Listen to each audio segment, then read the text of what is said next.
传道篇 Preaching 爱是一种状态 Love is a state of being. Xiefeng. September 26, 2012.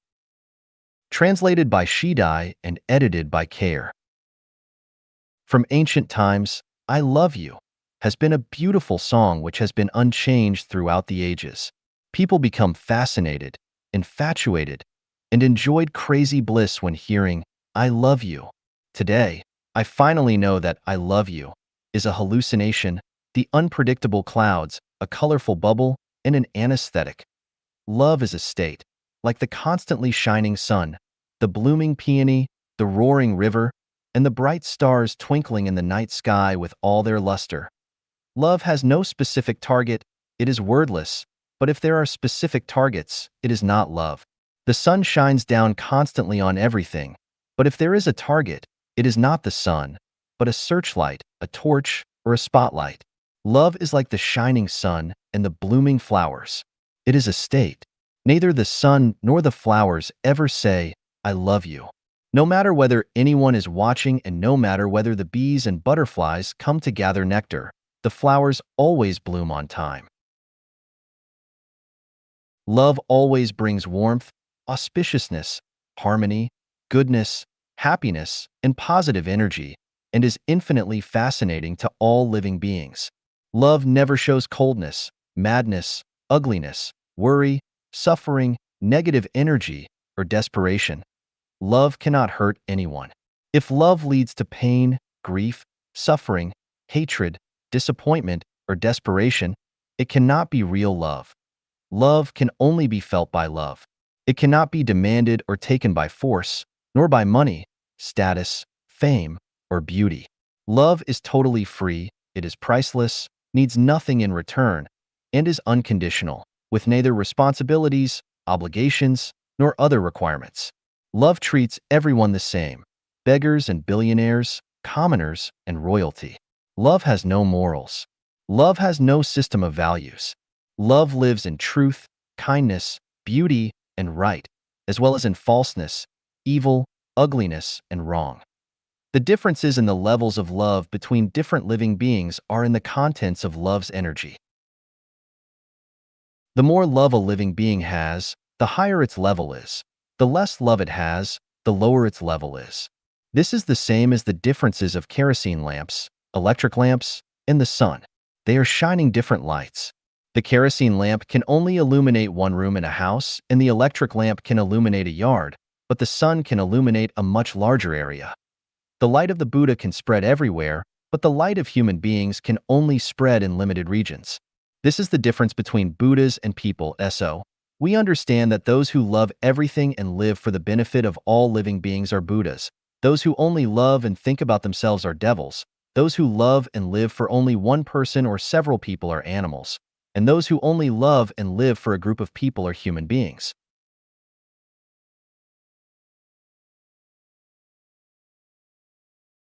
According to this, we know that those who selfishly love themselves are the offsprings of devils. Those who only love one person or thing, such as within monogamous marriage, are the lowest level of animals. Those who love their families are the lowest level of human beings. And those who love their own nations, religions, organizations, and political parties are human beings. But those who live for the benefit of all living beings regardless of their own interests are more than human beings. They are bodhisattvas, angels, and Buddhas. Human beings are not worthy of speaking the word love. Love is the patent of bodhisattvas, angels, and Buddhas. Love is profaned when one person says, I love you, to another. Love is a non-material existence. Only those who have love for themselves can feel love. You will never feel love if you do not have love within yourself. Only if you have eyes can you see the eyes of other lives. Only if you are not colorblind can you see how colorful the world is. Those people with the greatest love will become super celestial beings. The greatest love is that you, yourself, completely become love. The greatest creator is love. Only by making ourselves become love can we enter the secret garden of the greatest creator, the celestial island continent of the Elysium world. 天堂在哪里 Where is heaven?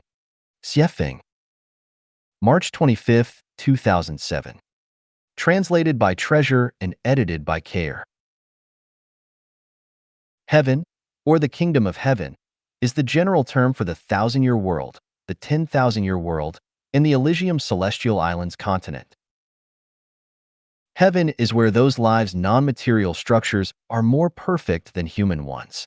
The greatest characteristic of heaven is the amount of freedom of life.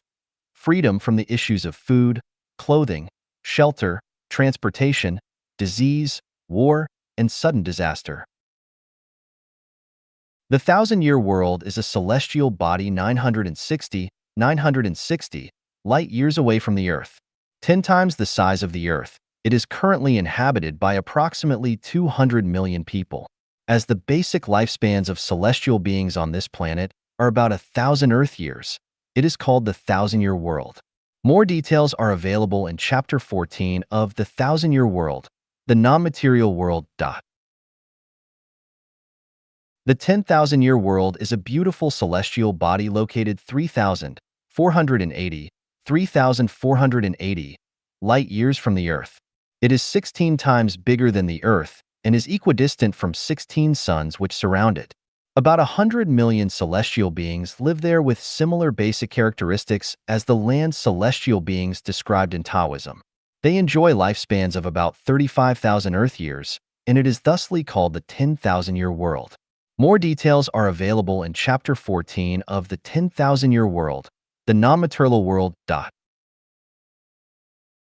The Elysium world is the general term for the paradise universe. We inhabit a small place that is called the Earth universe. The paradise universe is called this in relation to other universes. The structure of the paradise universe is a Taiji ellipsoid which is called a low rotary galaxy. Low rotary galaxies contain 3,000 rotary river galaxies which each contain 3,000 Milky Way-type galaxies, and each Milky Way-type system contains 3,000 solar systems. In other words, the Elysium world is composed of 3,000 macro worlds, 9 million medium worlds, and 27 billion small worlds like the Earth. The Elysium world is a non-material existence. If the world on which we live were the front side of a sheet of paper, then the Elysium world would be the reverse side and we would never have access to it unless we could pass through it and enter the back. The place where humans live is also where the Elysium world exists, for the Earth is within the realm of the Elysium world. The Elysium world has 10 continents. The Lotus continent, the Borneo continent, the Kasayapa continent, the Ingwu continent, the Amida Buddha continent, the Celestial Islands continent, the Three Worlds, the Two-Way continent, the Moon Temple continent, the Gods continent, the Supreme Authentic Wisdom continent. The Celestial Islands continent is one of the continents of the Elysium world. These 10 continents are also called the Pure Land or the Buddha Land. Refer to the Elysium word within the non-material world. The place to which Life-Changyuan guides Changyuan celestials toward is the Elysium Celestial Islands continent. It has 80 billion islands. Apart from the 30 billion islands that have been homesteaded by celestial beings, the remaining 50 billion islands are currently uninhabited. The celestial beings in the Elysium Celestial Islands continent are called super-celestial beings, or Buddhas and Bodhisattvas. When people are asked where heaven and hell are, many of them answer that heaven and hell are in people's hearts. This is only half true because the idea is that the whole of the universe depends on the mind and all rules depend on cognition. The environment is created and generated by the mind, and everyone's closest friends and dearest relatives are in their minds, are only half true. Heaven and hell would still exist if people did not think about them, just as people's relatives who live far away would not disappear if they did, and they would still exist even if they were not thought about or even forgotten. Absolute idealism can confuse people. Actually, it is easy to go to heaven, but it is extremely difficult to break our obsession. Many secrets seem very mysterious, but once they are pierced, they become clear and simple. 程序在运行。 The program is running. Xiefeng. November 10th, 2009. Translated by Tsong Long and edited by Kayer. There is a saying, fishes are in the water, and humans are in the Tao. All things in the universe are running in the Tao. If we have difficulty understanding the elusive Tao, let me make it simple. We can also call it program. So the above saying could be, fishes are in the water and humans are in the program. And all things in the universe are running in the program. What is program? In Chinese, program is cheng shi. Cheng means the rule, law, pattern, and equation. Shi means sequence and order. Program, cheng shi, means the order of formation, development, change, and evolution of a thing according to established rules. The computer we use is the best example of program. We can somehow say that a computer is a program. To use a computer, we need to follow programs. Whoever is good at programming is a computer expert. Hackers are computer experts who can break, interrupt, and change computer programs. Computer programs are designed by human beings, while the program of the universe is designed by the greatest creator. The seasonal order of spring, summer, autumn, and winter in some areas of the earth is a program. The order of seasons is strictly changing according to the program. Spring comes after winter, and winter comes after autumn. They have been in that order for thousands of years. The process of a human body changes in the order of a fetus, baby, toddler, child, teenager, adult, and senior is also an established program. Human beings have to go through this process, which is out of their control. The germination, growth, flowering, fruiting, and withering of a plant is also a program. The law of causality, reap what you sow, is also an established program. You will not reap banana if you sow melon, and you will not reap cherry if you sow bean. What goes around comes around. The treacherous are cheated by the treacherous, and the honest are appreciated by the honest. If you pursue Buddhahood, you attain Buddhahood, and if you admire the beast, you acquire the nature of the beast. If you do not give freedom to others, you will not get freedom yourself. If you want to control others, you will be controlled. Furtiveness and deceit will make you a ghost and lead you to hell, while integrity and good merits will make you a celestial and lead you to heaven. This is also a program. When a man reaches a certain age, facial, armpit, and pubic hair start to grow. When a woman reaches a certain age, she starts to have menses. When a child is born, the mother begins to lactate. When a woman reaches menopause, she starts to have fewer and fewer menses until they stop. It is a biological program.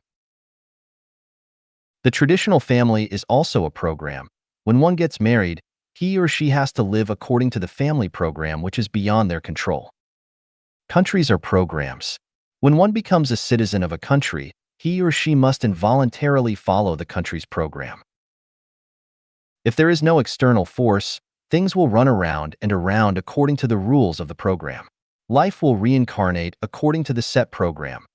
To avoid constraints of the program, there must be an external force, without which the development of things will not change the track. It is just like a man is not able to make his feet leave the ground by dragging his hair. The external force is not necessarily a mechanical force. An accident, a phenomenon, a book, a story, and a sentence, even an insect, a hairstyle, a blade of grass, or an action could become the force. As long as it is able to change the existing program, no matter how small the changes are, it is an external force. The teachings of Jesus Christ, Buddha Sakyamuni, Prophet Muhammad, and Confucius are very strong external forces. How many programs are there in the universe? There are numerous. There is the program governing the movements of planets, the program of society's development, and the program of life changes. Each space has its own program. Each plant and animal has their own growing program. There are master programs and subprograms. There are long-term programs, short-term programs, etc. Programs are very rigorous. While they are also layered and closely related, they are causes and effects and are flexible to change. The master program is normally unchangeable, while subprograms are changeable. For example, it is difficult to change the master program of birth, growth, aging, and death of a human. while things like short-term depression can be changed by external forces such as inspiring words or actions. The change of the master program of how hair grows is very difficult, but the hairstyle can be changed easily. The master program of the nature of life is almost impossible to change, but the direction of life can be changed. You cannot touch a pitch and not be mucked. Without the external force, the track of life will not change. Life follows its trail. Once there is an external force, the track of life changes. A single conversation across the table with a wise man is worth 10 years of studying books. One takes the way of saints when influenced by a saint, and one takes the way of robbers when influenced by a robber. A butcher becomes a Buddha the moment he drops his cleaver. A thought and an idea can change one's destiny. Whichever direction you choose at an intersection without a sign, the corresponding program starts to work. For example, at the intersection of 4 roads, the first road leads to hell, the second to the human world, the third to the Buddha world, and the fourth to the celestial world. Where there is no road sign, our choice activates the corresponding program and it will lead us to a destination unless we change the route midway. All programs are predefined, but human beings can transfer from one program to another. When a man exits one program, he enters another. It is impossible to enter an area that is not within a program. Human beings can only enter 12 programs, and the best and most free life program is the program of the Elysium world. When one life possesses the consciousness of a human being, he lives in the program of the human world and will therefore be constrained by the limits of the program. Once a life possesses the consciousness of a celestial being, his living program starts to slowly transfer to the program of the Elysium world, which means he has changed his life track. All programs are already designed, and many of them are hidden programs. Once conditions are met, any incident will activate the program. It is just like a landmine. It explodes when you step on it, but as long as it is not touched, it will remain hidden underground. It is also like drinking potassium cyanide. You will immediately feel terrible in your organs, foam at the mouth, and quickly bleed to death. When conditions are not ripe, the program will not activate. When the temperature is not warm enough, mosquitoes and flies will not revive and fly. When yin and yang do not meet each other, lightning and thunder will not fill the sky.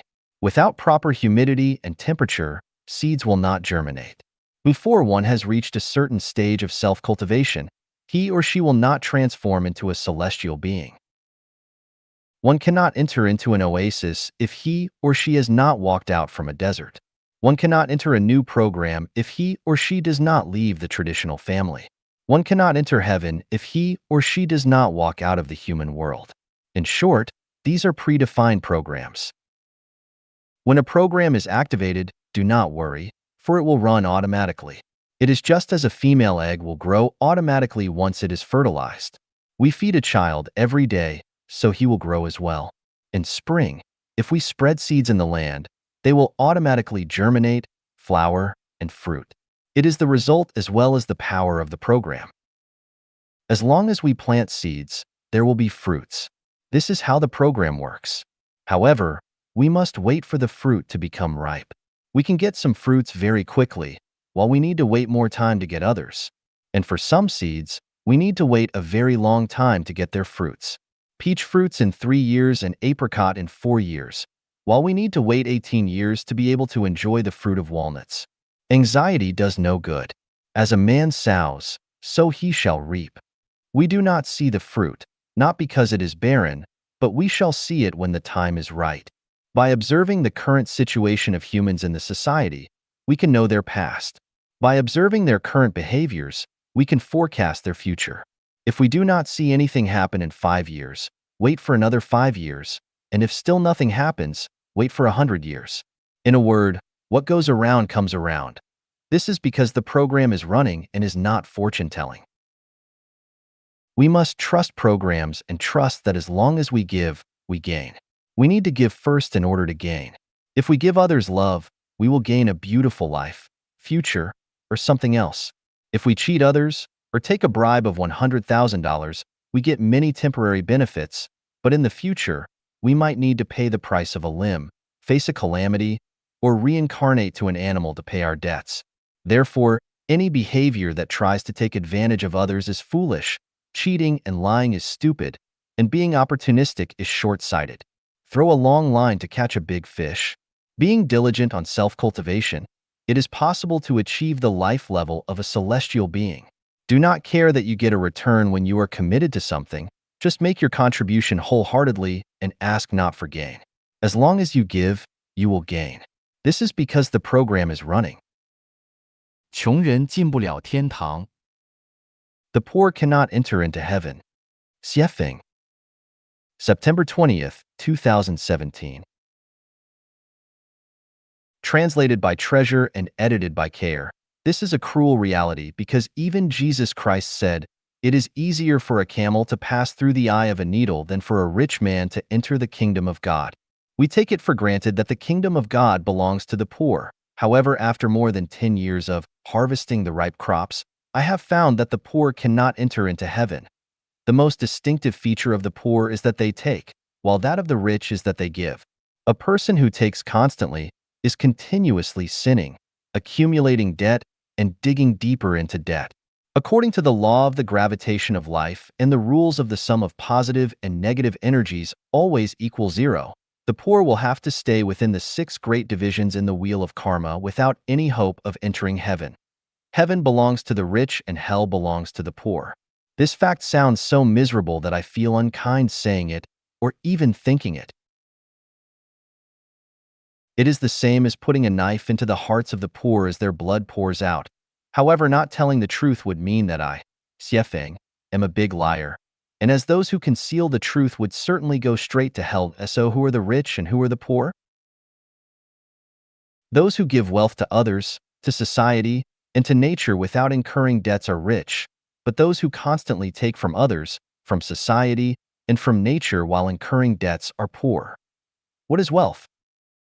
What others, society, and nature need is wealth. Wealth is defined as soul wealth, spiritual wealth, and material wealth. All that can bring others' minds peace, serenity, and calmness are soul wealth. All that can encourage and cheer others on, or that can bring them passionate enthusiasm of life are spiritual wealth, and all that can offer the conveniences of food, clothing, shelter, transportation, birth, aging, illness, and death are material wealth. As long as you owe a debt and continue to take, you will be among the poor, but as long as you are not in debt and continue to give, you will be among the rich. Debt contains 3 aspects.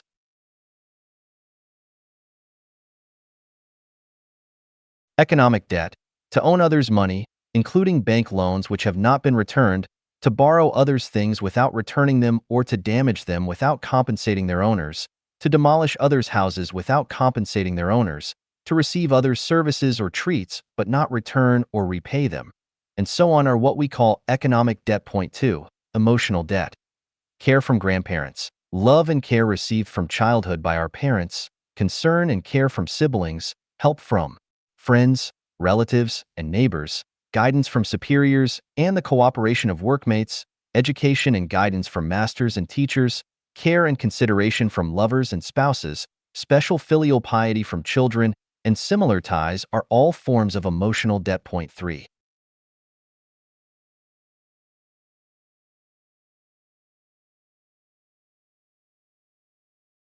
Spiritual debt.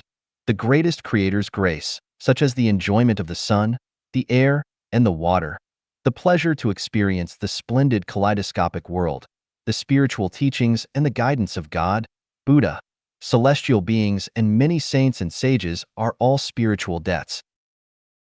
Referring to the 3 types of debt above, you will easily know whether you are rich or poor. Isa billionaire rich. This is hard to say. Is a farmer in a distant village poor? This is equally hard to say. A billionaire who is in debt and keeps taking is poor, but a farmer with no debts and who is able to give themselves to others, society, and nature is rich. There are many ways to devote oneself to others, society, and nature.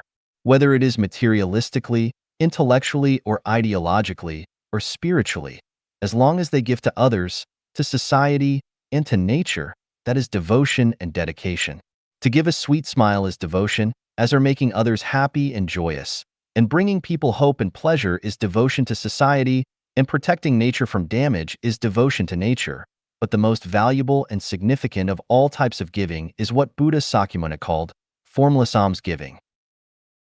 In conclusion, those who have given more than they have taken will enter heaven. Those who have taken more than their share of blessings will go to hell. Those who have given equally to what they have taken will continue their reincarnations into the mortal world. Who can give and pay dedications and devotions effectively? Only the rich, so heaven is theirs. The poor have nothing to give or pay back for their poverty, so they cannot go to the heaven, but only fall toward reincarnating into the animal level. All the poor must awake and watch. 内在结构决定一切。 Internal structure is what matters. Xiefeng. August 22nd, 2013. Translated by Transin and edited by Care. The nature and function of things are determined by their internal structures. Sugar is sweet while tea is bitter, and this is decided by their structure, not by people. The price of a 1 carat, 0.2 g, diamond is 14,000 RMB yuan, but the price of an ounce of gold is only about 10,270 RMB yuan. That is to say that 1 carat of gold costs 70 renminbi yuan. The price difference between diamonds and gold is 200:1. The fundamental reason lies in the different internal structures of the two. The value of 1 carat of common stone is too small to measure. The greatest creator, gods and Buddha, angels, bodhisattvas, celestial beings, devils, demons, monsters, mortals, evil spirits, animals, and other life are quite different from one another, and the reason is also because of their different internal structures. Celestials, saints, sages, mortals, laities, laymen, and ignorant people are all humans, but they are unlike each other because each has a different internal structure. It is as with mushrooms that some are nutritious and will feed you, but some others are poisonous and will sicken or kill you. This too is because of their different internal structures. From this we can understand that the role a person plays, the responsibilities that they assume, and the accomplishments that they achieve are completely determined by their internal structure and not by others or by society.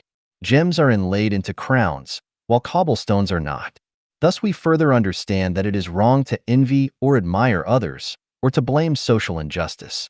In any case, we should neither complain, resent, nor loathe having a low social status or position. This is called being content in poverty and devoted to spiritual matters.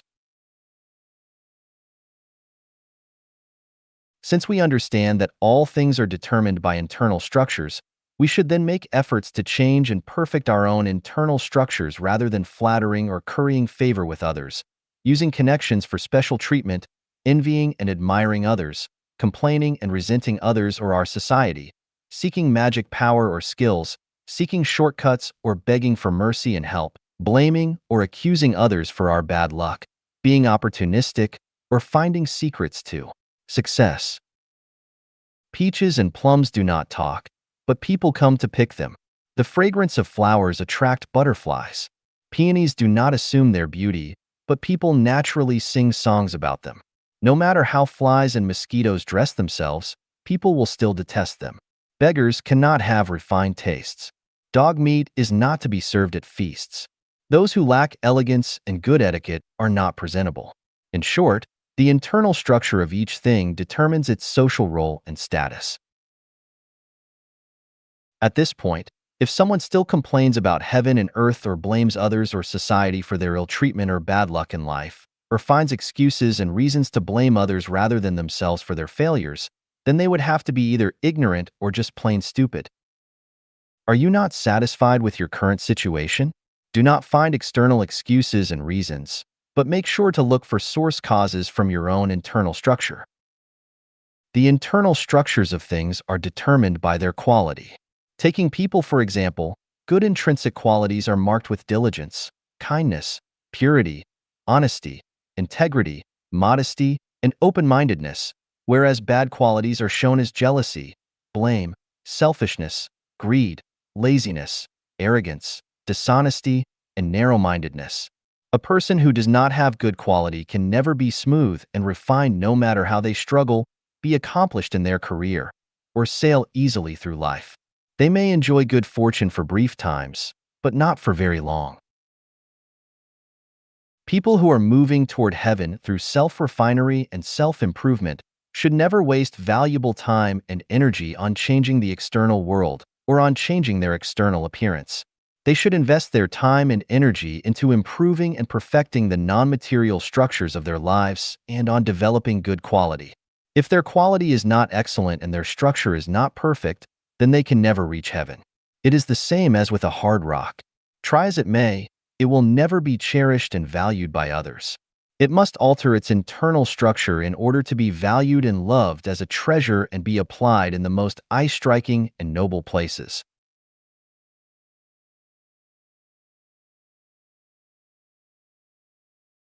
内在结构决定一切。Internal structure is what matters. Xiefeng.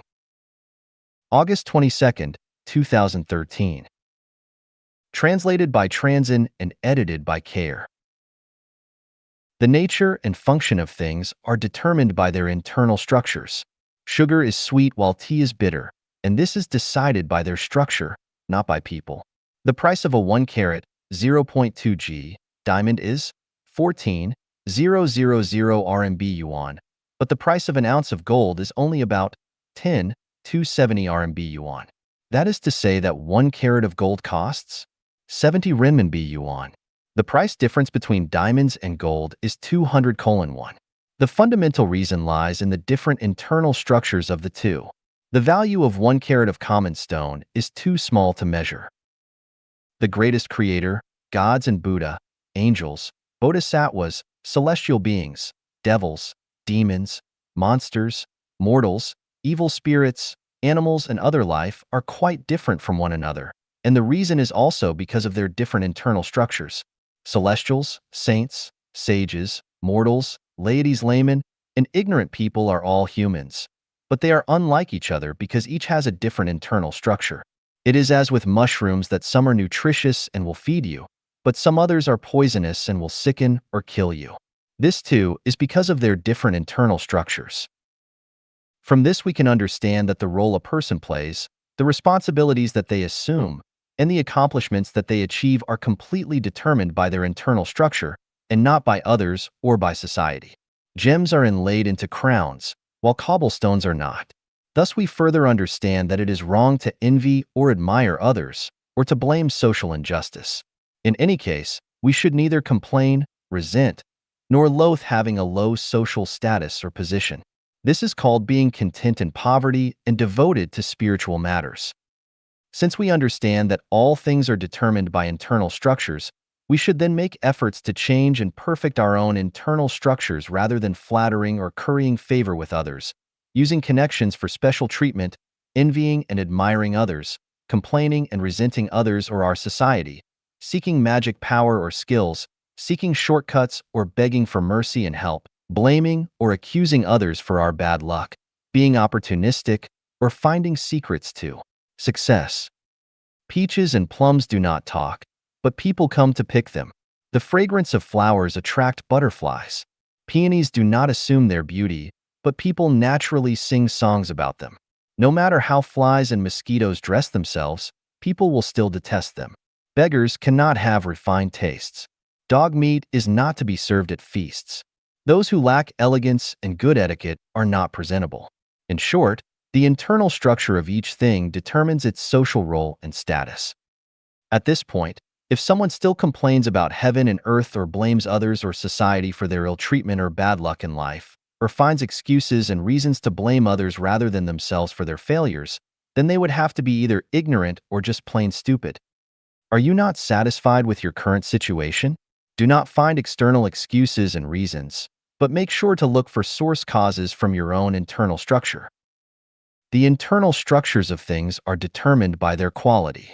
Taking people, for example, good intrinsic qualities are marked with diligence, kindness, purity, honesty, integrity, modesty, and open-mindedness, whereas bad qualities are shown as jealousy, blame, selfishness, greed, laziness, arrogance, dishonesty, and narrow-mindedness. A person who does not have good quality can never be smooth and refined no matter how they struggle, be accomplished in their career, or sail easily through life. They may enjoy good fortune for brief times, but not for very long.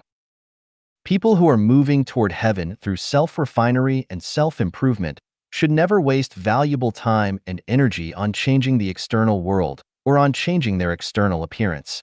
They should invest their time and energy into improving and perfecting the non-material structures of their lives and on developing good quality.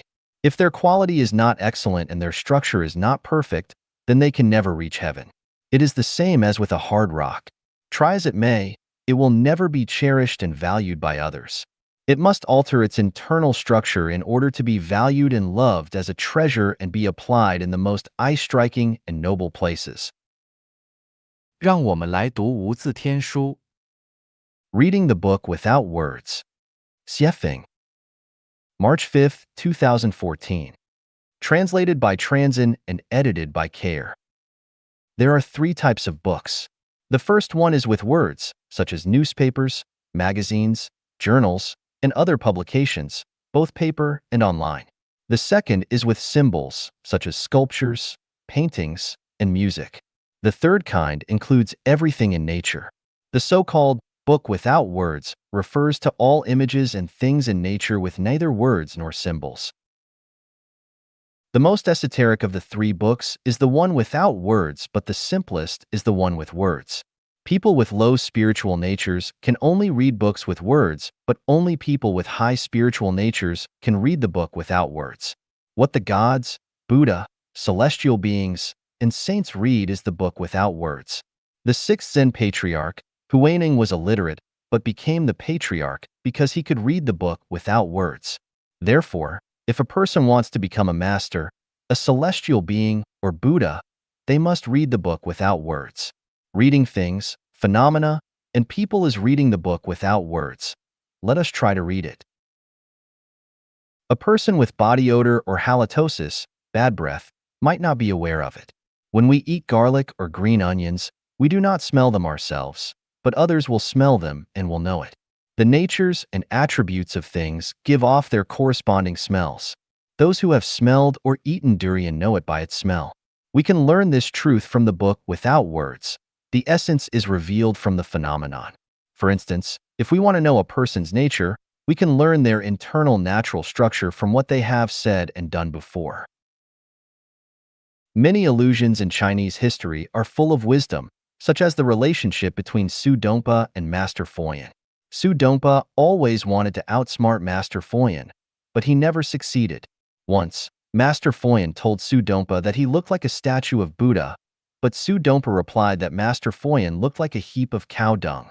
To this, Master Foyan just smiled and walked away silently. Su Dongpa thought he had taken the upper hand this time, so he joyfully told his smart sister Su Xiaomei about it when he got home. Hearing this, Su Xiaomei said, "You are utterly defeated this time. Because Master Foyan has Buddha in his heart, he sees a statue of him in you. But you have a heap of cow dung in your heart, so you see that in him." Nature reveals what it is. The benevolent see benevolence, and the wise see wisdom. A person who is filled with love can feel nature's love and others' love, but a person with no love in their heart can never feel your love regardless of how much you show it. Those who always compliment others have rich and beautiful spirits and souls, but those who always demean, mock, criticize, insult, and attack others, and who always speak badly about them, both to their faces and behind their backs, most clearly have ugly souls and extremely poor spirits. Speaking well of others shows that one is good, but speaking ill of others shows that one is not. Flowers always emit lovely fragrances wherever they are, but dog droppings always give off undesirable stench in spite of their surroundings. One who accuses others of heresy exposes that they themselves are heretical. As with Su Dongpa, he had cow dung in his heart, so he saw Master Foyan as such. Therefore, people should not care about others' comments and judgments. Flies and mosquitoes will consider you disgusting because they are disgusting, but butterflies will find you beautiful because they are beautiful. An artist painted a picture which he believed to be fairly good, but he wanted to know how people would react to it. So he left his picture in a public place with a brush and some ink next to it and wrote on top of the painting, "Please point out any faulty strokes in this painting." At day's end, he recovered his painting, but the painting was completely different. Each stroke was criticized as being faulty. The painter was so sad and distressed that he barely slept that night. But the next day, he painted the exact same picture as before and took it back to that same public place, except this time he wrote, "Please point out the superb artistry of this painting." At the end of the day, the painting was again completely different, except that now all the comments described its elegance and beauty. He sighed with emotion. The good or bad of the painting was determined by the viewer's state. Beauty is in the eye of the beholder. Quantum mechanics also explains the same principle. The movements of fundamental particles are decided by the consciousness of the persons watching them. The Japanese scientist Masaru Emoto found that the structures of pure ice crystals can be shaped by the mentalities of people observing them. If the observer's heart is full of love, or if the freezing water is exposed to positive emotions, such as love or gratitude, or to music, prayers, or art, the ice crystals become symmetric and perfect. But if the observer's heart is filled with hate, or if the water is exposed to negativity such as mean words or destructive images, they appear very disorderly and irregular. Therefore, we should not be affected by others' comments about ourselves, or we will be fooled.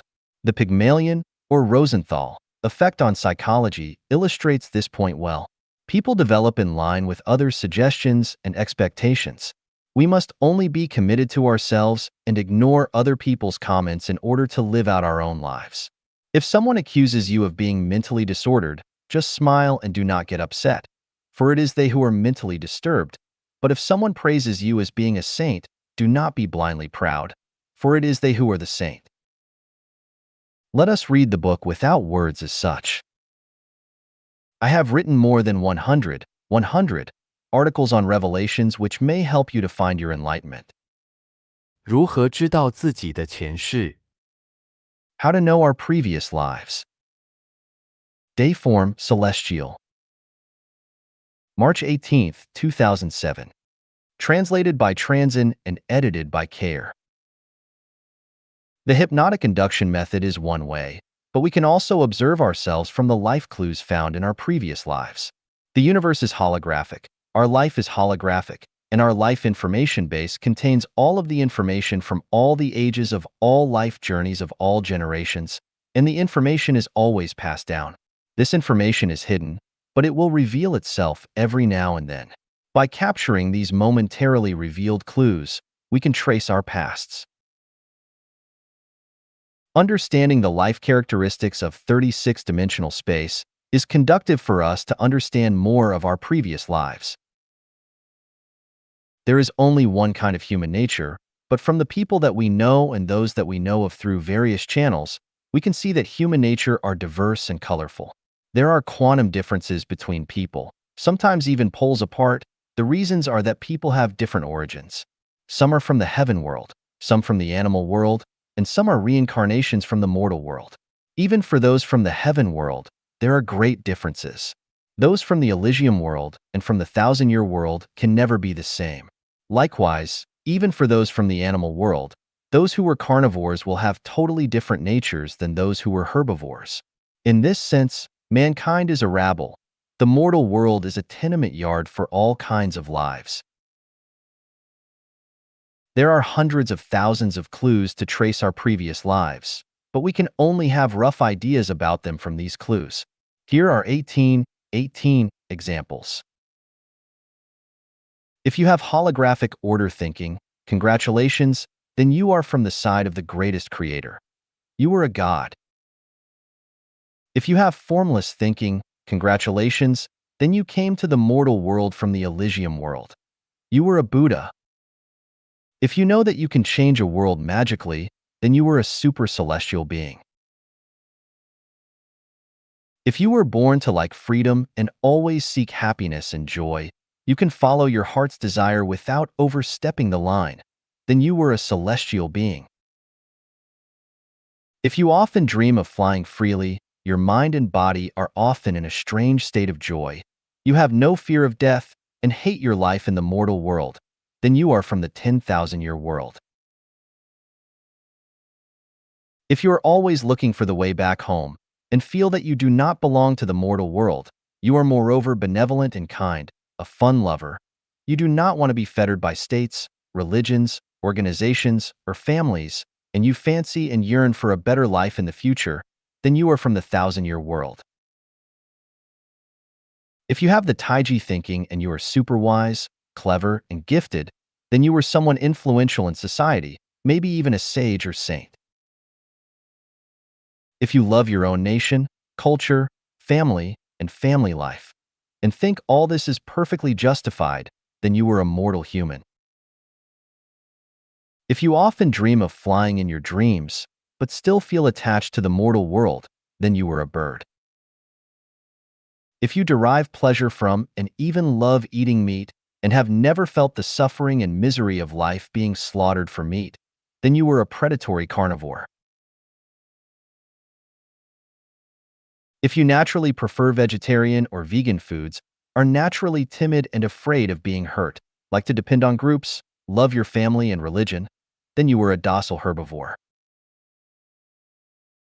If you inherently want to be a policeman, are very sensitive to theft and crime in society, and always want to arrest criminals, then you are feline, a cat. If you innately want to be a soldier, are willing to defend your land and home, then you are a dog or wolf. If you naturally prefer to take, embezzle, and steal, then you are a mouse or other rodent.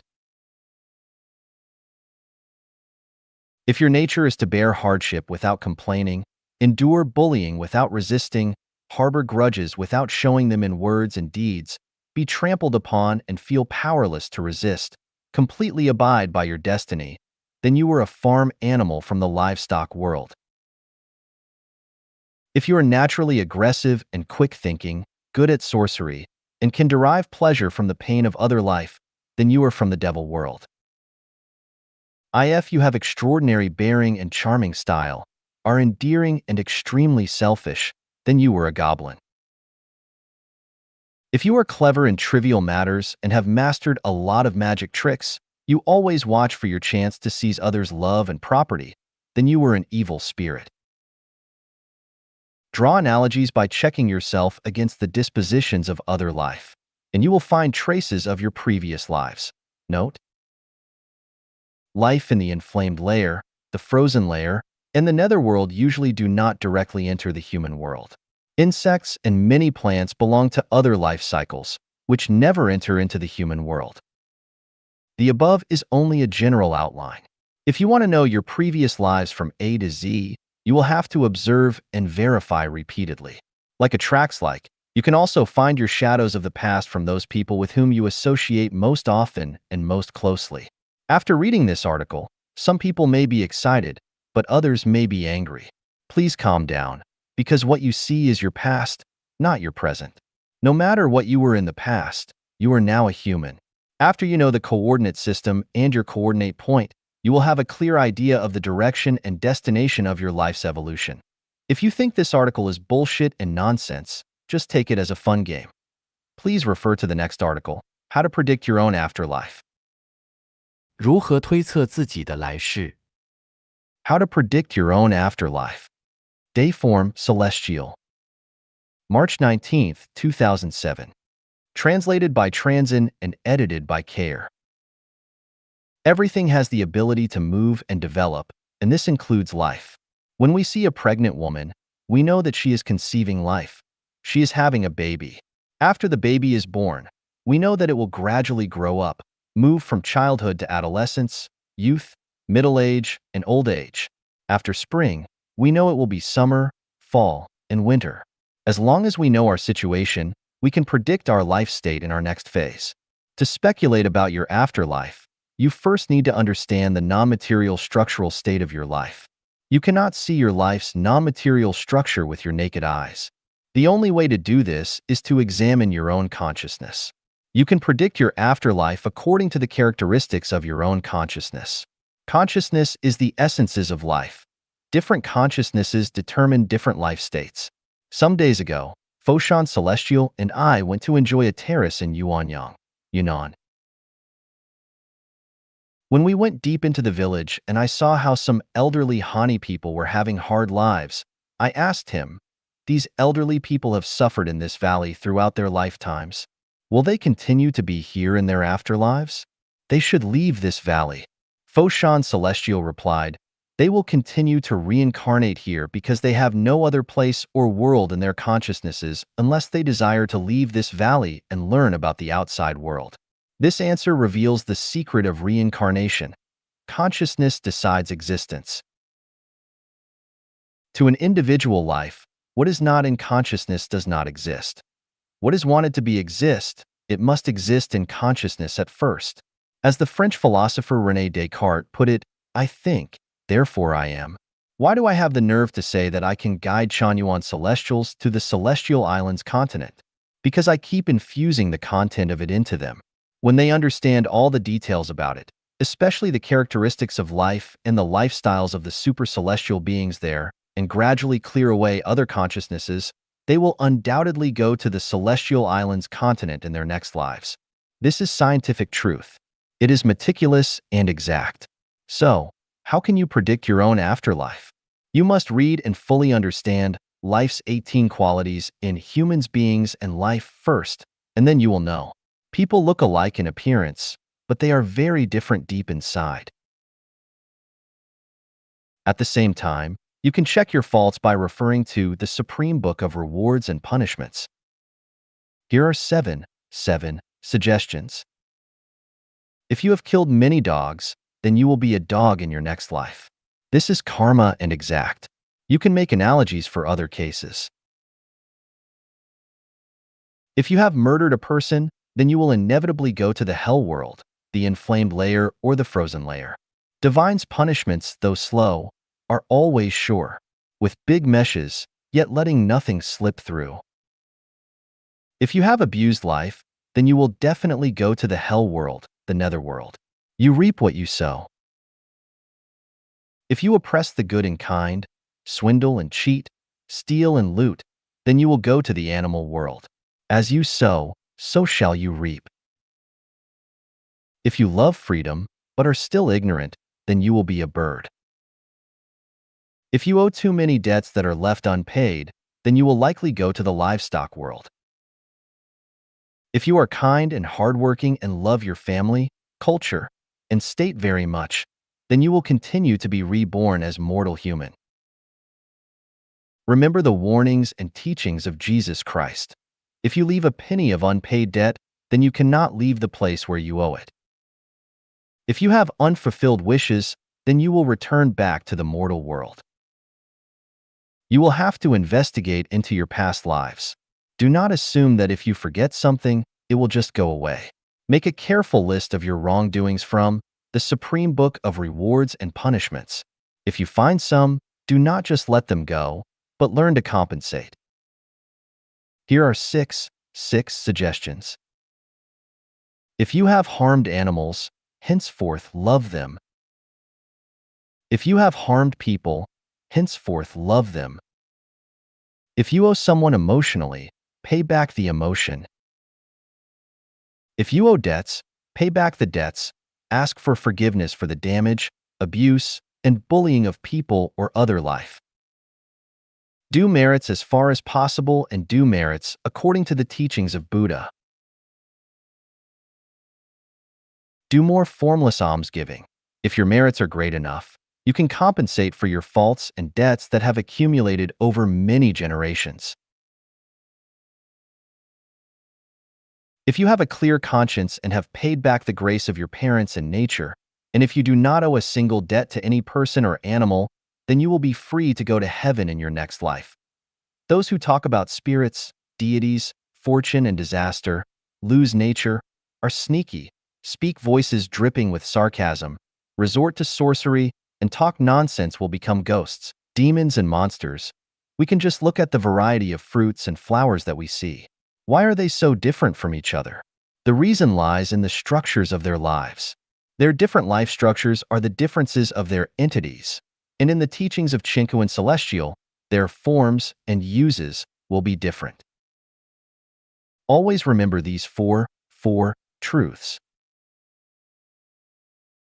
If you eliminate the concepts of family, nation, culture, and religion from your consciousness, are fond of freedom, happiness, and joy, have repaid all your debts in the mortal world, and have done merits, then you will go to the 1,000-year world of heaven. If you often dream of flying and are in a state of joy without having sexual contact, then you will go to the 10,000-year world of heaven. If you possess Buddha consciousness, then you will go to the corresponding Elysium world. If you revere the greatest creator, revere life, take the way of the greatest creator, have obtained supernatural powers, and can fancy an ideal world, then there is no doubt that you will go to the celestial islands continent of the Elysium world. You are the one who knows best about what kind of non-material structure your life has achieved. If you do not know, then your spiritual perception has not yet opened, and you should work at opening it. The above are general ideas and may not be very accurate, but they can serve as a general navigation. You need to draw inferences about other cases from one instance in order to predict your afterlife. 人生的轨迹与自由意志。 The trajectory and free will of life. Xiefeng. November 20th, 2015. Translated by Transin and edited by Care. There are many times more stars in the sky than people on Earth. Each star floats along its own orbit around the galaxy, and each orbit is determined and is not its free choice. Life also has its track. Birth, growth, aging, and death is our inescapable course. 18. Properties cannot be self-managed within life's track.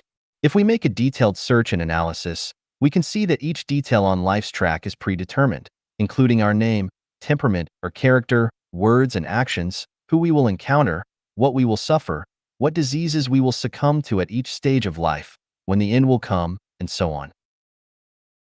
Here is the question. Since our life trajectory and its details are already predestined, do people have free will or not? And if they do have free will, how then is it manifested? There is no doubt that people have free will. It is precisely this free will that causes the hesitation, trouble, agony, fear, and sadness in life. The universe is one. The universe is holographic. The universe is a big play. Everything that happens in human society is a single episode of the big play of the universe. Everyone is an actor on this big stage of life and performs in strict accordance with a predetermined plot and is playing their role in this prescribed scenario. The hesitations, troubles, agonies, fears, sadness, and other psychological feelings in life result from the conflicts and contradictions between each person's free will and their role in the play. You are asked to play a mouse, but your free will wants you to play an elephant. You are asked to live in a thatched cottage, but your free will wants you to live in a 5-star hotel. You are asked to cooperate and serve a certain person, but you attempt to make them cooperate and serve you. You are asked to grow vegetables, but you hope to make a spaceship. You are asked to do good or evil, but you choose to do the opposite, and so on. This is the conflict between your role in the play and your free will. Whenever the arrangement of the play is contradicted by free will, hesitation, trouble, agony, anxiety, fear, worry, and sadness will take over. If your free will agrees with the arrangement of the plot, you will feel peace, joy, happiness, and blessings in your heart and feel free. The highest realm of self-refinery and self-improvement requires you to eliminate your self-persistence and to become free from ego. It is only in this way that you can unite with Tao. Then, when you do that, you will attain the spiritual state of an immortal. Here is another question. Since everything is predestined, what is the value and meaning of struggling and making efforts? First, the so-called struggling and making efforts are barely more than nonsense. When a program is determined, the role to be played is determined and one's so-called struggles and efforts are determined. That is, you will have to struggle and make efforts because a series of things will force you to. It is decided by the non-material structure of your life. Your character and temperament will force or encourage you to struggle and make efforts. This is determined by the self-state. It is not that I want to struggle and make efforts, but my character and the things happening around me and their ramifications prompt me to do so. This is described as, many things are not in charge of our hands in this world. Every person yearns for a better future and to go to heaven, so who can eventually achieve their most beautiful dreams. Also, now that everything is predestined, what is the point of personal yearning? This involves some of the programs of the play of the universe. The play of the universe has destiny and variables. The plot of the play is destiny. Who shall play which characters in the play are variables. If you play well, you can constantly play the role more according to your free will, such as to play in heaven. If you play badly, you will play a role more deviated from your free will, such as to play a demon in hell. Who then will go to heaven? Anyone who can play the role in accordance with the established plot of the play, free from self-persistence and free from ego, will go to heaven. But anyone who has conflicts with the arranged plot, that is, whose self-conscious is too strong and is unwilling to play the role, will end up in hell. We can find such a secret from this. Going to heaven or hell has nothing to do with the role you play, but everything with how well you play it. For instance, from most people's perspective, Adolf Hitler should definitely be in hell, but from the plot of the play of the universe, if he played his part very well, he would be in heaven. No matter what your role is, an emperor or a thief, as long as you play it well, your reward will be to go to heaven. If you do not play it well, you will be doomed to reside in hell. So, how does one know whether they are playing well or not? Here is a very simple validation method. Namely, no matter what role you play, be it one with much pain and suffering or one that enjoys happiness and pleasure, be it a role to ride the whirlwind or one to suffer the commonplace. If you can stay calm, be happy and joyful, free from hesitation, trouble, agony, anxiety, worry, and fear, but with gratitude, then you have played well. Otherwise, you will have failed the role. Those who have mastered the essence of the teachings and instructions of Buddha understand that self-persistence is the biggest obstacle to the Elysium world. Self-persistence is the result of a strong free consciousness. If you do everything according to your own ideas and wishes, if you always believe that yours is a just cause, if you always insist on your own views, if you always know that you are right, then you cannot play the arranged plot of the play very well, and you will be miserable and unable to be rewarded with the Tao of Heaven. Take things as they are. Associate with others by following your predestined relationships. Acting in accordance with your nature and taking advantage of opportunities is the best way to play the role. 雪峰世园 The interpretation of predestined ties. Xiefeng. May 28, 2012. Translated by Treasure and edited by Care.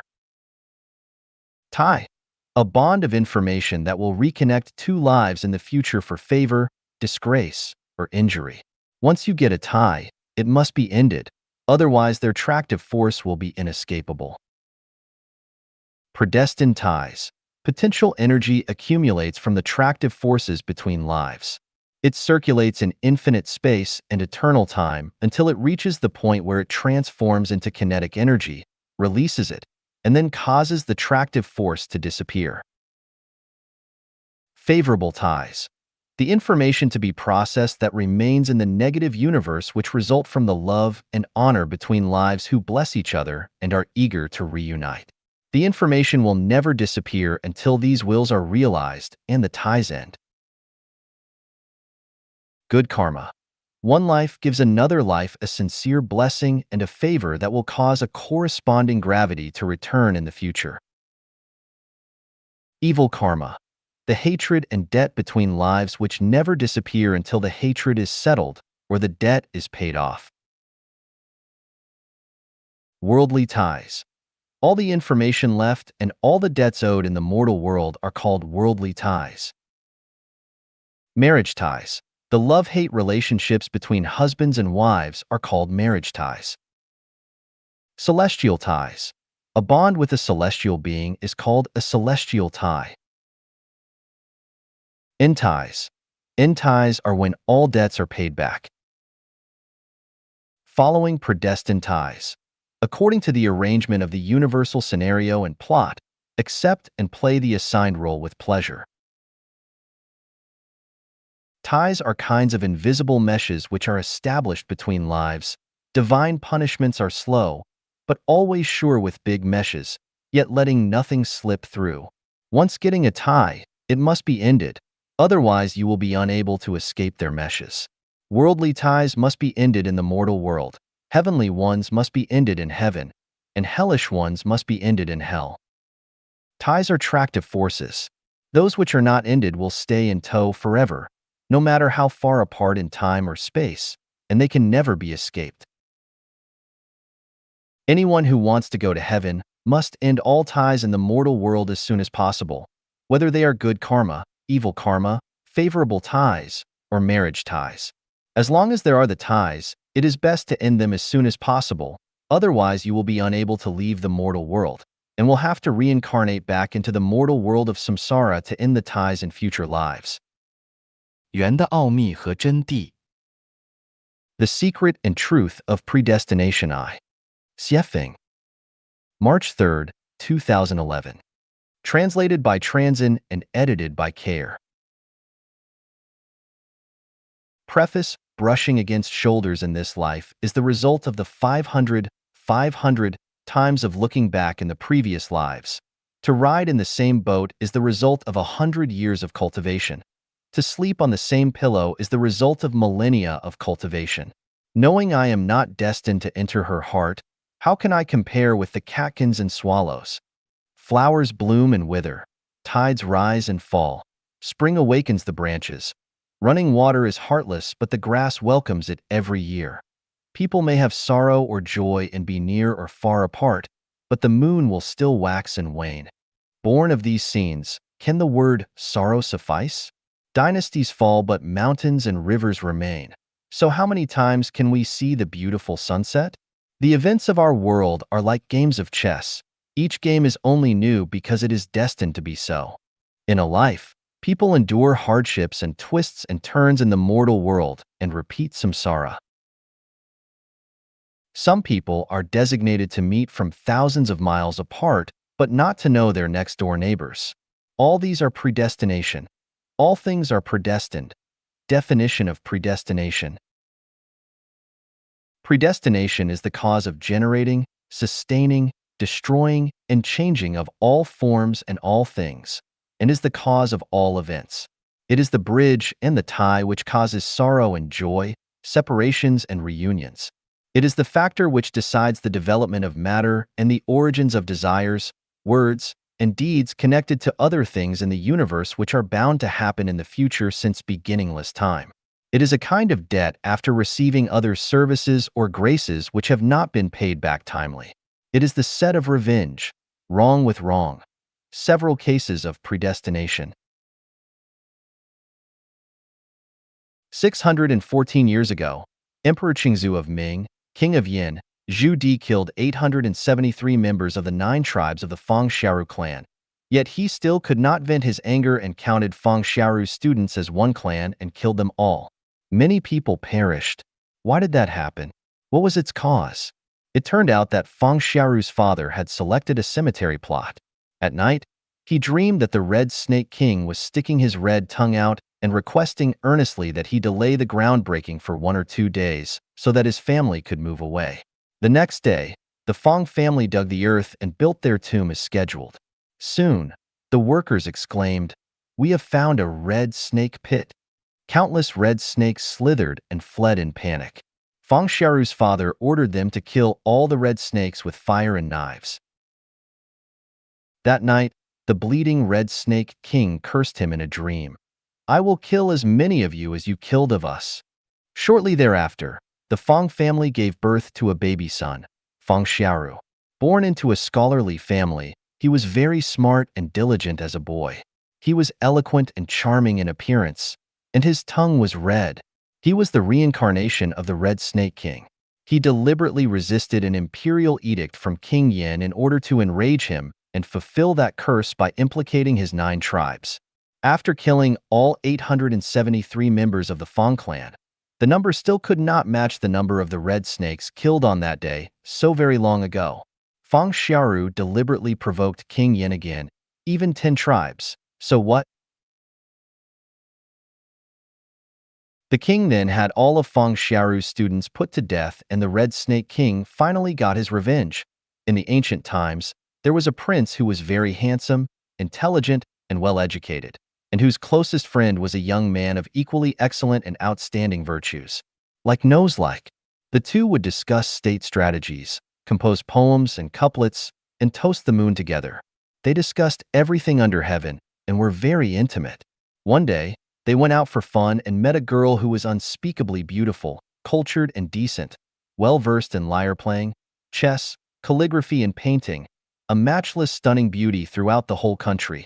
After a period of time, both the prince and the young man confessed their love to the girl, but in the end she chose the common young man rather than the prince. The prince fell into an abyss of depression and pain and went to see the most accomplished and eminent monk to ask him why this happened. The monk resorted to magic and presented the following view to the prince. On a beach, a beautiful naked woman laid motionless. A man came to the seaside and saw her. He approached her and placed his hand to her nose. Evidently, the woman was dead. He turned and walked away. A moment later, a second man arrived. He also saw the woman, and as the man before him had done, he examined to see whether she was alive, but she was indeed dead. He then removed his jacket, covered the woman, and went away. After a while, a third man came. After observing, he too realized that the woman was dead. He stopped and carried her on his back until he found a place at the beach to bury her. He also made a mark for her grave. The eminent monk then said, "The woman who you both love is the woman who died on the beach." The man who took his jacket off and covered her was you in a previous life, and she needed to repay your favor for a period of time in this one. But the man who buried her was your best friend, and she needed to return his favor for the rest of her life. In the late Ming and early Qing dynasties, there was a man from Anhui named Hu Mingxuan. One day, his knees were attacked by impetigo, and he suffered a biting pain. As time went on, the impetigo grew worse as a person's face, with eyebrows, eyes, a nose, and a mouth appeared on it. Hu Mingxuan turned to 130 physicians who not only could not heal him, but actually made it much worse. On December 7, 1651, in a dreamy state, Hu Mingxuan faintly heard a voice coming from the impetigo on his knees. "I am Lu Zhaorong from the Liang dynasty of the Five Dynasties, 906 to 923. You killed me in the Luoyang Palace. Today I come to take revenge. How can physicians cure you? Confess your sins to Buddha, and perhaps you will be remedied." After Hu Mingxuan woke from the dream, he stopped seeking physicians for help and swore to confess and to copy the Buddhist sutras. At first, he could stand up with the support of a cane, then he could stand and walk. Eventually he healed without taking any medicine. After more than 700 years, the soul was still looking for his enemy for retaliation. In the time of Buddha Sakyamuni, an elderly man wanted to be a monk. It is important for a monk to have good spiritual roots, so Sakyamuni asked his arhats, disciples, to see if this person had good ones to decide whether he could be a monk. All the arhats shook their heads after seeing this man and agreed, no good roots. Arhats could only see 500 cycles of life and found that he had never had any relationship with Buddha during those 500 cycles, so he did not have good roots. Sakyamuni then examined the man and proclaimed, "In the beginningless time, he was a woodcutter. He came across a tiger in the mountain and was so scared that he climbed up a tree and cried out, 'Namo Buddha.' From his cry of 'Namo Buddha,' today his good roots appeared. Sakyamuni ordained him, and he later rose to become an arhat himself. In the Shu kingdom, there was a bully named Gua Jingzhang. One day, he was drunk and hit a poor man, Zhaoan, with a wine pot. The mouth of the pot smashed his head and killed him immediately. Gua Jingzhang gave Zhaoan's son a lot of money to help conceal the matter from the law. Soon afterward, Gua Jingzhang's head grew a sore about 3 to 4 centimeters deep like the one where the pot had hit Zhaoan. His bone was exposed. He bled and discharged a constant stream of pus, and he could occasionally see Zhaoan's face in it. The sore eventually penetrated into his throat and killed him. A scholar in the Yuan dynasty was seriously harmed by a friend. That night, he became enraged and determined to kill the man. He passed a temple on the way to his former friend's house, where an eminent monk stood at the gate. From his deva eyes, the monk saw that the scholar was tailed by a vicious demon. As the scholar arrived at the door of his intended victim's house, an idea struck him. He has turned from being my friend to my enemy, but his mother and wife did me no harm. If I kill him, they will both lose their means of life. After several rounds of inner struggling, he decided to forgive the man, forget the idea of killing him, and go away. On his way back, he passed the same temple where the same monk was still standing at the gate. But this time, the monk's deva eyes saw a completely different scene. The vicious demon which had tailed the scholar was gone, and he was escorted by angels above his head.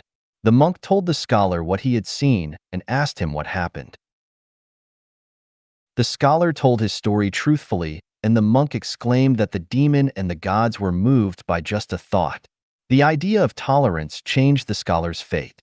He later became an official, and the friend who had betrayed him died on a battlefield in a mountain village in Damiao Township in Chaoyang City, Liaoning Province. There lived a villager named Li Cheng. Li Cheng's grandmother had a relative named Zhang Qing who used to carry and sell fabrics for the Li family, but whose own family was very poor because he lost in everything he did throughout his life, and his family had been supported by Li Cheng until Zhang Qing died. Li Cheng even paid to have him buried. About 1 month afterward, Li Cheng was sleeping soundly in the middle of the night when he suddenly heard someone calling his name. Li Cheng, I am Zhang Qing. I am coming to pay my debt back to you. Li Cheng found it strange after he woke up 3 times in a row from his sleep. Just then, the house manager came to tell him, "Master, the big horse just gave birth to a colt." They knew that the colt was Zhang Qing reincarnated and named him that. Several years later, Li Cheng pulled a cart to Basi Jiazi and stayed in a postal station there. The next day, the local area was having a fair. In the morning, the horse went to the fair alone and stamped the earthen pots and utensils of a street vendor, leaving only 5 big basins intact. The vendor was very angry, and he gripped the horse to find justice. Li Cheng was informed that his horse had made trouble for him and went to the fair to apologize and promise to compensate the vendor for his losses. Li Cheng yelled, Zhang Qing, what is wrong with you today?" The vendor wondered why the horse was named Zhang Qing. Li Cheng told him about Zhang Qing's home and his reincarnation into the horse. The vendor said, "I knew Zhang Qing. I bought some fabrics while he was alive, and I still owe him money." He then calculated his losses from the daily wares, and the value was exactly what he owed to Zhang Qing. So the balance was even. They all understood why the 5 big basins were left untouched. Yuan Liaofan, the author of the 4 Lessons of Liaofan, in the 16th century was from Jushan, Zhejiang. When he was young, a fortune teller predicted the good and bad fortunes to come in his life, including his rankings in the imperial examinations, his official titles, that he would not father a son, and when he would die. Later, many things were fulfilled accurately just as the fortune teller had predicted. Every day he became increasingly idle, knowing that his fate was predestined and that everything would come along automatically. Then he met Zen master Yungu, who told him, "Fate is created by the self and blessings are sought after by the self. Pursuing it in a correct way, attaining it, depends on your destiny." He began to understand that fate could be changed and became determined to amend his faults. He became tolerant of others' wrongdoings to him and committed to doing good with the greatest determination and perseverance. Surely enough, the original predictions lost accuracy after he decided to change his fate. Not only was he promoted to higher offices, but he also fathered 4 sons and survived a full 16 years longer than had been predicted. 缘的奥秘和真谛。 The Secret and Truth of Predestination 2. Xiefeng. Translated by Transin and edited by Care. The 8 descriptions of predestination. A tie will not end until the debt is paid. Once a tie is formed, only its resolution can dismiss it, and with that, it shall end. Love and hate determine the depths of ties.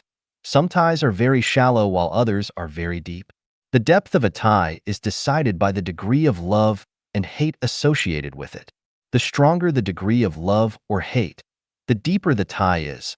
The weaker they are, the shallower it is. Point 3. The short or long of the tie is determined by debts. Ties are essentially debt relationships. Debt relationships are not related to the amount of the debts as much as to the length of time involved. As long as there is owing, the tie is long. Once the debt is settled, the tie will end. Point 4. Mortals create ties, but Tao ends them.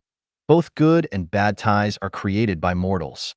Once a tie is created, it is controlled by the reward and punishment program of Tao and will eventually befall the person who created it.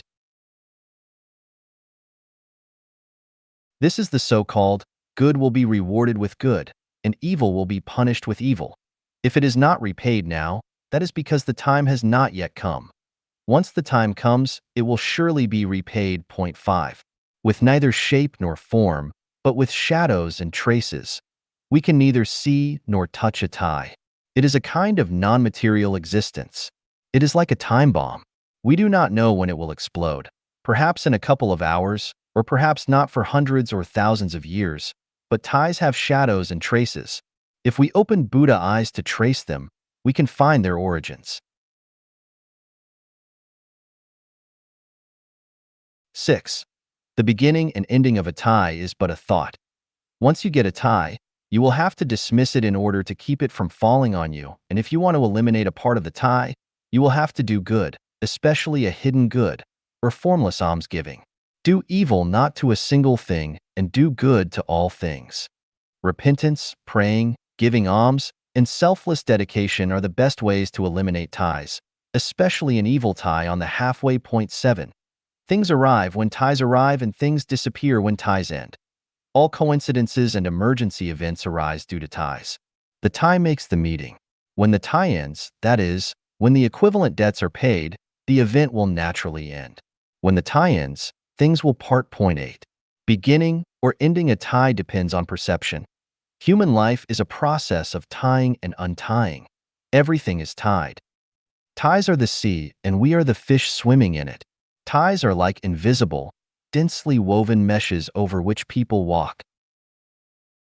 Divine punishments are slow but sure, with big meshes yet letting nothing slip through. This divine mesh is the tie controlled by Tao. If people do not perceive this, then they cannot escape the divine mesh, and as a result they will rise and fall in the sea of ties and reincarnate until they do. This is how ties form and how they end. The 8 best ways to end worldly ties and form a celestial tie. 1. Praying and repenting, formless almsgiving. Praying and repenting in accordance with the teachings of Jesus Christ, attaining the great vehicle, and making formless almsgiving according to Buddha Shakyamuni's teaching are the ways to end all the evil ties, repay all the debts since the beginningless time, accumulate treasures in heaven, and go directly to the Elysium world, the kingdom of the greatest creator. Point 2. Associating with others by following predestined relationships, swallowing humiliation, and bearing heavy loads. The ties that we formed since beginningless time will come in succession. To this end, we need to associate with others by following our predestined relationships and resolve them in succession. Whosoever shall smite thee on thy right cheek, turn to him also the left one, because it is the result of an ill tie. If you do not allow them to smite you, then the ill tie will not end, but will recur in another form in the future. If others scold you, bully you, insult you, or trample upon you, be they relatives, friends, or strangers, then you must accept it with delight and with neither anger nor resentment. Pray for and bless your enemy. 3. Doing evil not to a single thing, doing good to all things, regardless of what dilemma or situation you find yourself in. You should have only good thoughts, good words, good expressions, and good deeds, never evil ones. Just praise all others and speak not one bad word against any others. However you speak, it must be active, positive, and optimistic, never passive, negative, or pessimistic. Try your best to bring happiness and joy to people rather than distress and sadness. You should not only treat people this way, but all life and all nature. Point 4. Always giving, never taking. The guiding principle of the universe is that the sum of positive and negative energy is always zero. Losses and gains are always equal. What one gains and loses always balance out. If you lose, you will certainly gain. If you gain, you will certainly lose, so never think that someone owes you, but remind yourself what you owe others. If others bully us, it is because we owe them and it is time to pay them back. If others owe us, be it emotional debt or financial debt, do not ask for it, because it will be returned in one way or another. Perhaps in this life, perhaps in the afterlife, perhaps from the head, perhaps from the toe. All in all, the law of the sum of negative and positive energy always is zero will work. We just give and leave the taking to Tao. Point 5. Being apart from the mortal world and avoiding mundane entanglements. Living in the mortal world is to inevitably contact a variety of mortals and deities. But remember that in no case must you ever take advantage of others, not even those closest to you, your parents, children, husband, or wife. In all the universe, heaven and earth, there are no advantages to be had. Whatever advantages you think you have taken are harmful because you will bear losses to balance them out, especially when you are dealing with ignorant persons, deities, mortals, sages, let alone the public. If you take gains from beasts and birds, then your nature will be harmed. If you crave gains from people, then you will bear losses from the Tao of heaven. The hard truth is that if you are not corrupt, do not take advantages nor owe debts, then you are staying away from the mortal world and are free from the ties of mundane entanglements. One particularly important thing is that love and sex must always be completely consensual from both sides and totally free from luring or forcing, or such a mundane entanglement will be as difficult to end as cotton or silk. Point 6. Pursuing celestial beings and worshipping Buddha builds good ties. Celestial beings are in the celestial world. Buddha is in the Buddhist world. Both are good places to be. Building relationships with celestial beings and Buddha gives you hope to exit from samsara and go straight to the realm of freedom. The actual manifestation of spiritual wisdom is giving advantages and benefits to all life in the lower level life space and owing them nothing, building relationships with life of the higher level life space, emulating celestial beings, and worshipping Buddha whenever and wherever you see them. It is always best to have celestial being or Buddha owe something to you. Point 7. Forgiving the wrong and severing its attraction. We should forgive all those who have ever harmed our life since the beginningless time and stop asking them to repay us. This is the way to completely sever our ties with them and develop no new ones, which can let the attraction of life in the lower level life space completely disappear from us so that we can ascend to heaven and become an immortal. Point 8. Revering the greatest creator and taking the way of the greatest creator. This is the heart and core to end worldly ties and form a celestial tie. Also the top and best way to achieve a state of oneness with man and nature and Tao, as well as to go to the Elysium world. Everything that Life Genuine does is centered on taking the way of the greatest creator. If you want to understand this more deeply, then you will have to read and understand the meanings of Chanyuan Corpus and Siefeng Corpus, enter the new oasis for life, and serve for the Life Genuine era. Conclusion. All forms and things in the universe develop and change as the result of predestination. When predestination exists, then forms, matter, and things exist. When predestination ends, then forms, matter, and things end. Good ties bear good fruit and bad ties bear bad fruit. Mundane entanglements fall into the mortal world, but affinity with Buddha goes to the Elysium world. This truth must be understood. Those who understand the secrets and the truth are celestial beings and Buddha. Those who do not are mortal beings. 现实与虚幻的辩证关系。 The dialectical relationship between reality and illusion. Siefeng. October 5, 2017. Translated by Transin and edited by Care. Reality is real in name only. Illusions are illusory in name only. Reality is illusory and material. Illusions are real and non-material. The material world is the presentation of the non-material world. The non-material world is the foundation of the material world. Reality is like a dream, an illusion, a bubble, and a shadow. as dew and lightning, thus should you meditate upon them. Every illusion is real and true, is where the real spirit and soul dwell, and where the great universe is. Consciousness is illusory, but reality is the reflection and projection of consciousness. The consciousness determines the state of life's existence. Wishes are illusory, yet they lead to reality. Ideals are illusory, yet they accomplish life's reality. Visualized prospects are illusory, but according to the principle of visualized thinking, it is they that determine the future. Love is illusory, but it can inject huge spirit and soul energy into people.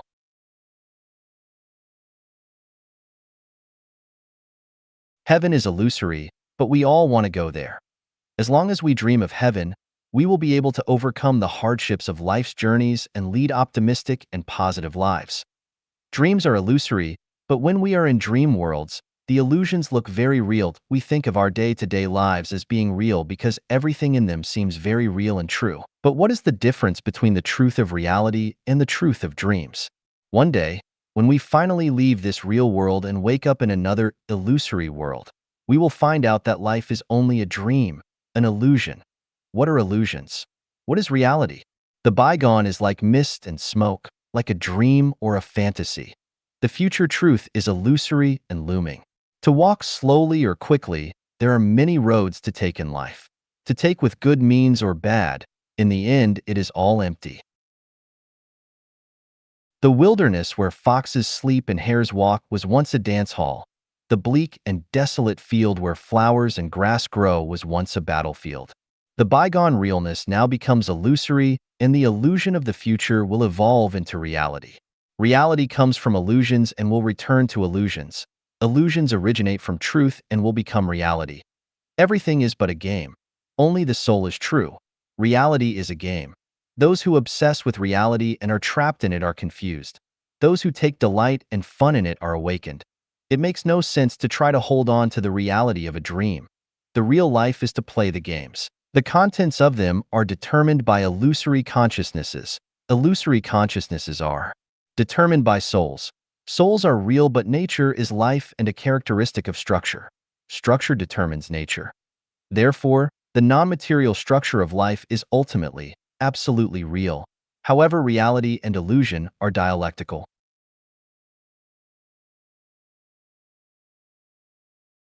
Real structures give rise to illusory consciousnesses. Illusory consciousnesses in turn produce real structures. Therefore, our top priority should be to concentrate our efforts on the illusory consciousness of life. The type of illusory consciousness decides the future reality of life. Illusions become realities and realities become unreal. If you have a beast's illusory consciousness, then you will eventually live in a beast's reality. If you have a celestial being's illusory consciousness, then you will eventually live in the celestial world. Once you understand the dialectical relationship between reality and illusions, you should not be lost in reality.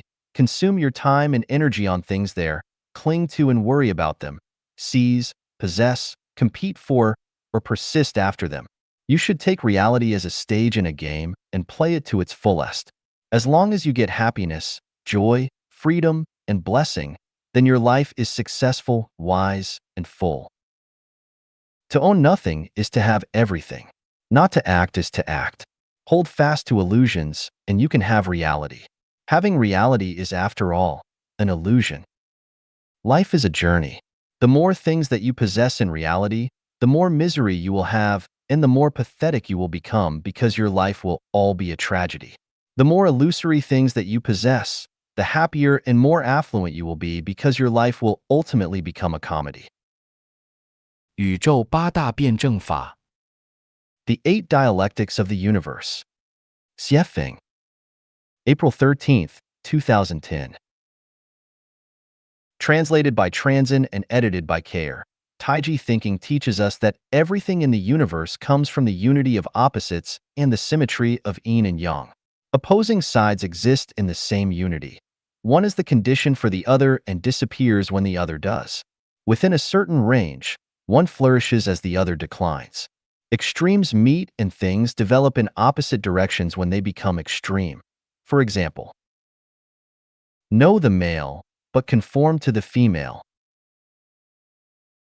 Sages put themselves last but find themselves in front. They regard their bodies as accidental and are thereby preserved. Life is the root of death and death is the root of life. Yin and yang are the roots of each other. To yield is to be preserved whole. To be bent is to become straight. To be hollow is to be filled. To be tattered is to be renewed. The growth and decline, the generating, sustaining, destroying, and changing of any two opposites are dialectical. There are 8 dialectics in the universe. Form is emptiness and emptiness is form. When things exhaust, they revive. When they end, they begin anew. The small can grow big, details matter. Life and death are the roots of each other. Yin flourishes when yang declines. To have nothing is to have everything. To have everything is to have nothing. Where the mind abides nowhere, nature prevails. Where the mind abides somewhere, nature recedes. Stillness and motion coexist. Light and dark are interdependent. Positive and negative are symmetrical, but proportion restrains. Form is emptiness and emptiness is form. The 3 elements of the universe are consciousness, structure, and energy. They are all non-material. The existence of any single element is emptiness. See it, and you will not see its form. Hear it, and you will not hear its trace. Meet it, and you will not know its face. Follow it, and you will not find its back. Once the 3 join together, though, there is lustrous and dazzling form, changing countlessly and into a myriad of images. Therefore, form comes from emptiness and emptiness is form. When emptiness comes, there is form, because form is emptiness. If a mind abides in form, it is in emptiness. If a mind abides in emptiness, it is in form. You pursue form, but form is never there. You pursue emptiness, and you get form. Pursuing form results in emptiness. Pursuing emptiness results in form. When things exhaust, they revive. When they end, they begin anew. Extremes meet. Things develop in opposite directions when they become extreme. When you reach your peak, you go downhill. Extreme happiness leads to sorrow, and extreme sorrow leads to happiness. Extreme yin is yang, and extreme yang is yin. The softest becomes the hardest, and the hardest becomes the softest. There is a time to rise and a time to fall. When a thing reaches its prime, it will be old and will revive. The end of the infinitely big is the infinitesimally small, and the end of infinitesimally small is the infinitely big. When something saturates, a qualitative change happens in it. Things change at critical points and new substances are produced. Extreme beauty leads to ugliness, and extreme ugliness leads to beauty. Extreme goodness forms evil, and extreme evil forms goodness. That is, great virtue is no virtue, and great benevolence is heartless. Haste makes waste. One who understands Tao appears dull of comprehension, and one who advances in Tao appears to slip backwards. To pursue happiness, you must avoid extremes. To revive, go for the extreme. The small can grow big. Details matter. Matter is composed of molecules, composed of atoms. A tree with a full span's girth begins from a tiny sprout. A 9-storied terrace begins with a clod of earth. From small beginnings, one can see how things will develop and grow. Difficulties are overcome by easy things. Great things are accomplished by the details. Details matter. Deal with the big while it is yet small. Deal with the difficult while it is yet easy. Start from the beginning and start from the small, but do not lose track of the big picture. Molehills make mountains.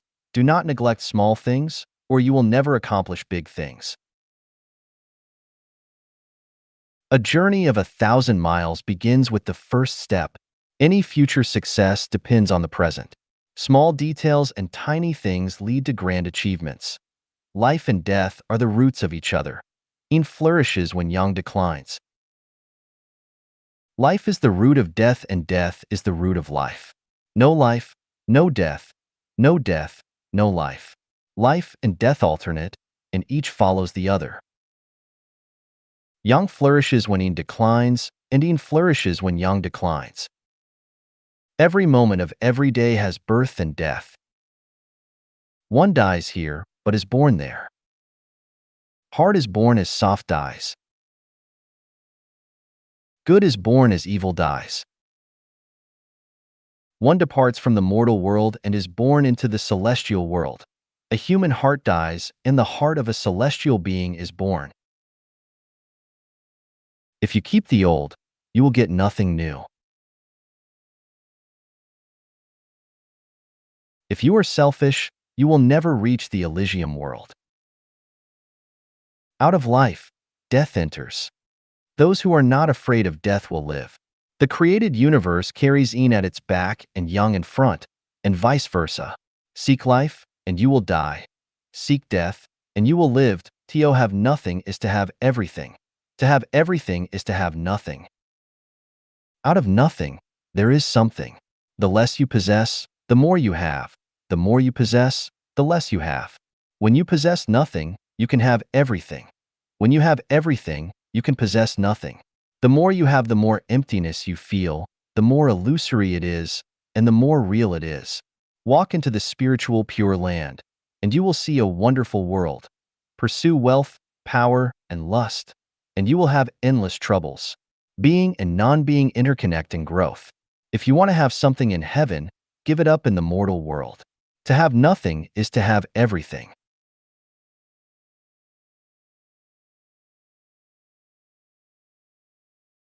By the existence of things, we profit, and by the non-existence of things, we are served.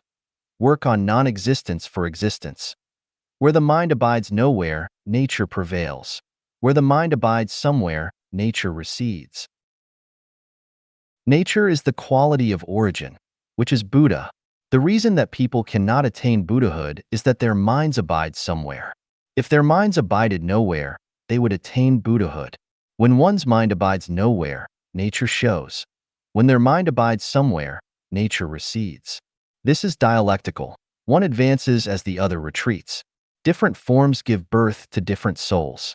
When minds abide somewhere, trouble comes. Therefore, if your mind abides somewhere, it will be in falsehood. It should not abide in form, sound, smell, taste, touch, or dharma. It should abide nowhere. When the mind abides nowhere, it can abide everywhere. And when the soul can transcend over all forms and show the nature, one can reach the Elysium world. He who focuses too much on the specific cannot see the general. A mind that abides somewhere cannot go to the Elysium world. One who acquire enlightenment can perceive nature. One who lack mind can show nature. Stillness and motion coexist. Light and dark are interdependent. Stillness is the source of motion. It cannot be dynamic if it is not static. Motion is the root of stillness. It cannot be static if it is not dynamic. Stillness and motion coexist and come from each other. Strong motion comes from great stillness. Great stillness comes from strong motion. All things derive from stillness but are accomplished in motion. Without stillness, there is no motion. Without motion, there are no accomplishments. Light comes out of darkness and darkness comes from light. Heaven and hell, one light and the other dark. Extreme darkness is light and extreme light is darkness. Fortune and adversity go together. Out of waste grows grass. Bliss is unfelt until after it leaves. Good fortune lies within bad. Bad fortune lurks within good. Non-interference with natural rules and letting all things happen naturally. Those who act at the wrong times spoil things. One should never fear the dark. Out of extreme darkness comes light. Knowing the dialectic of the universe, one can enjoy the light cautiously, for from extreme light comes darkness. Positive and negative are symmetrical, but proportion restrains. Those who differ from the crowd will be slandered. An outstanding tree in the forest will be destroyed by wind. Those who enjoy great fame will be envied, but those who are most favored will be slandered. 36-dimensional space is arranged symmetrically. The forces of action and reaction are equal but in opposition. All things reinforce and neutralize each other mutually. There is always one thing to overcome the other. There is heaven and there is hell. All things develop in proportion. Chaos and the early devastation were the results of imbalance. Boundless avarice leads to disaster. Conform to nature and give up inordinate ambitions. Understand that everything has two sides and that perfection is unattainable. Rivers run into the sea, so you can never drink them all. Tao is the theory of yin and yang. Maintaining a balance between the two is rational. Knowing the dialectic principle is wise, and complying with the laws of nature can be regarded as virtue. 如何解脱生死？ How to liberate yourself from life and death. Xiefeng. June 17, 2011. Translated by Transin and edited by Care. The subtlety of liberating oneself from life and death in The Treasury of the True Dharma Eye is that Buddha Sakyamuni had held a flower in his hand as he smiled in the Lingshan Mountain Assembly. Only his first disciple, Mahakassapa, understood why and gave a faint smile. Buddha said, "I possess the true Dharma Eye, the marvelous mind of nirvana, the true form of the formless, and the subtle Dharma gate that does not rest on words or letters, but is a special understanding outside of the scriptures." Mahakassapa later explained his understanding directly to Ananda, who gave it to Shanavasa, and all the way to Bodhidharma, the 20th patriarch of Buddhism. When the 27th patriarch, Prajnatara, gave it along with a robe and begging bowl to Bodhidharma, he said, 60 years after I attain nirvana, I want you to take these three things from India to China and carry Buddhism forward to benefit all living people. Bodhidharma took Zen Buddhism to China and was regarded as the first Chinese Zen Buddhist patriarch. He eventually passed them to Haik, the second patriarch, who passed them to Senkhan, the third patriarch, then to Daoxin, the fourth patriarch, and to Hongrun, the fifth patriarch. When Master Hongrun told about them, he was met with some trouble because he found that the real successor should be the unknown handyman Huaining in the monastery instead of the highly reputed and admirable Professor Master Shinshio. It would be very unconvincing to all if everything passed directly to Huaining. In a desperate way, he said, "The lives and deaths of mortals are matters of huge importance, but you only pursue the land of promise without seeking to be away from the bitter sea of life and death. If you lose your nature, then how can blessings bring you salvation? Both of you, write me a stanza. He who understands what the essence of mind is will be given the robe, the insignia of the patriarchate, and the Dharma, the ultimate teaching of the Zen school. And I shall make him the sixth patriarch." With a small trick, he finally gave his treasures to Master Huaining. Master Huaining was the sixth and final patriarch of Zen. The treasury of the true Dharma Eye and the robe and begging bowl were lost after him. I used to joke that I am the seventh patriarch of Zen, and that I have written on Zen by the seventh patriarch of Zen 1, 2, 3, 4, and 5, which are the most heavily weighted 5 articles of all my writings.